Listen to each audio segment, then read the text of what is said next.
How to calculate markup price? Always remember the chicken's triangle to solve the problem easily. So we have here the problem given cost and selling price, and we will find the markup. And now we will solve this problem first. A coffee maker is purchased for $15 and sold for $18.75. Find the percent of markup based on cost. This is our original value, which is $15. And this is our new value, $18.75, which is our percentage. And this is our percent markup.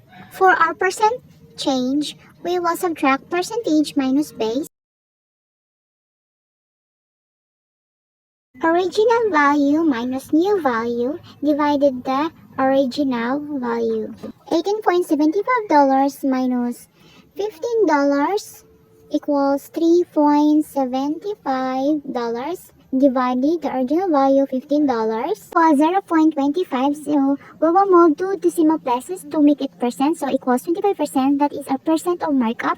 Remember that base is our original value. The percentage is our new value.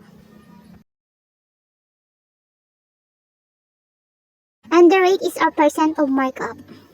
Now, I want you to try to solve this problem.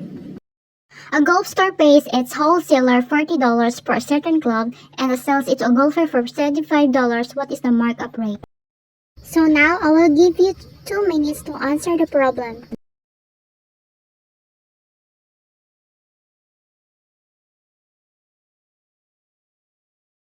Okay, time's up. If you're not finished answering this problem, you may pause my video.